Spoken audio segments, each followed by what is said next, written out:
Hey everybody, it is April 7th. I'm Adam and this is your daily dose of today.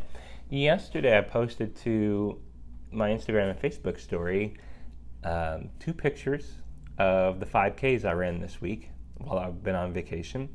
And the one was from a few days ago when I ran much faster than I thought I was going to, and I posted about previously.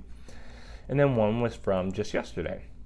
And the one I ran yesterday was 15 seconds slower. And I posted the pictures with a message that not every day can be a PR, but every day can be a PB. And I promised that I would explain that today. And so I'm going to do that. So a PR, if you're not familiar with individual sports, is a personal record. And this usually indicates that you did something for the first time, or faster, heavier, or longer than you ever had before. So maybe you set a new max on your bench press, or you ran a faster mile, or you ran a 5K for the first time. Or maybe it's you got off the couch and you did 5 push-ups, 5 sit-ups, and 5 jumping jacks, and you'd never done that before. And these are all very good and commendable things. You should record these PRs so you can go back and reflect on them, compare yourself as time progresses. But when I ran this the second 5K and I was 15 seconds slower, was I disappointed? No. Had I went backwards? Had I digressed? No, actually not at all. Actually, I was quite pleased that 2 days later I ran it and it was only 15 seconds slower. Why? Well, first things first is the conditions weren't the same. And actually in this case, the conditions were different. It was several degrees hotter and much more humid because it rained the night before. And it was very humid. I mean, it really stunk to get out there.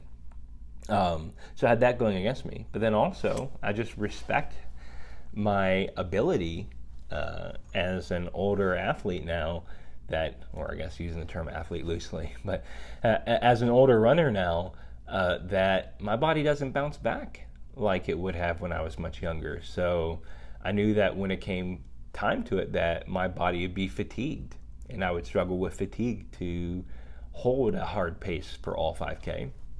And so when I finished, I was actually quite pleased. I thought I'd be much slower because that's a reasonable expectation based on my experience. But what did I do? So I didn't set a PR, but I set a PB. And what's a PB? It's a personal best. And I don't mean that in terms of record, but I really mean that as a person, as terms of what you can actually do, that you accomplished. You went out and accomplished that. So you put in the work. You paid your dues, as it were. You paid the rent. To yourself. And what I mean by that is I'd set out that morning. I hadn't really felt like it when I got up, probably because I'm a little fatigued from a couple of days ago, but I committed to myself, I'm going to get out there and run again today. Not because of what I thought I would accomplish that day in terms of setting a new number or what I'd be able to post about, but because I actually want to get back fast again. I want to continue to recover, and I knew it was important that day to get out and put in the work, real work, hard work, when I had these suboptimal conditions, so that way when I would go to try and set another PR or accomplish these things or accomplish my goals later, that I'd be equipped to do them. So I knew the conditions were worse, and I knew I was fatigued, so I wanted to get out there and put in the work so I could train myself in these bad conditions or not optimal conditions.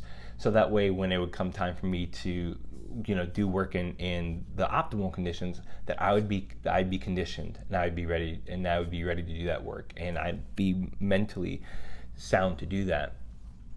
And so to me, I had accomplished my personal best. I'd set out my mind on what I was going to do. I had accomplished that. I'd done that. I put in the work, and I achieved that. And that's achieving my personal best. And that's important for you to keep in mind.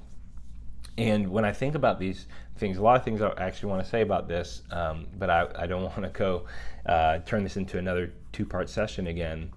But the one thing I do want to leave you with in this case is, look, you have to respect and cut yourself slack. I'm my own worst critic. I have plenty of external critics out there, absolutely. I do. It's just the nature of the business that I'm in. It can become very competitive. A lot of passive aggressive, duplicitous people. It's just how it is. But none of them can actually compare to my biggest critic, which is me, right?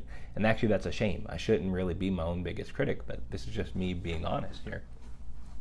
And I will commonly say out loud, If I would just cut myself some slack, I would be a lot better off. And it's true. Like I said, these sessions are also cathartic for me as well. And the fact of, look, not every day can be your PR. Not every day can be your personal record. You're not always going to be faster every day, stronger every day. Everything around you weighs in on that. Stress and conditions weigh in on that. So you're not going to, you're not going to always be able to read as much as you want to that day. You're not always going to be able to close as many deals and do as much business every day. You're not always going to be able to, run as fast or move as fast or do as much every single day as you could the previous day. But if you set in your mind what you're going to accomplish, and that is start where you are, do something about your situation today, accomplish some things, do your best at a few things, and you had those on your list and you got those done today, then you achieved your personal best. And sometimes you have to sit back and say, this was the best I could do today, and I did it. And guess what? You're going to get up tomorrow and do the same thing. And maybe tomorrow you'll be faster, maybe tomorrow you'll be a little bit slower. But you're going to adapt, overcome, and you're going to do it again and again and again. And what will happen is you will progressively get faster. I won't always just keep getting slower. Those volumes will start to tick up again. Same thing in your business and the objectives you're going at. Especially emotionally. I'll quit this because I know we're like 6.5 minutes. But especially emotionally, the emotional rigor you're going through, if it's a home situation, a family situation, it will wear you down faster than anything else you can do. You know it. You don't sleep, you can't eat. It wears you down. It breaks you down physically, even emotionally. Just set those goals out. If you're in a situation you can't control, set the goals about what you can control, what you're going to do today. Set those things out, you're going to do those things. And when you get those things done, just be satisfied that you achieved your personal best. Anything above that is extra credit, is bonus. It's all about that 14% a day. Do your personal best. Start where you are. This has been your Daily Dose of Today.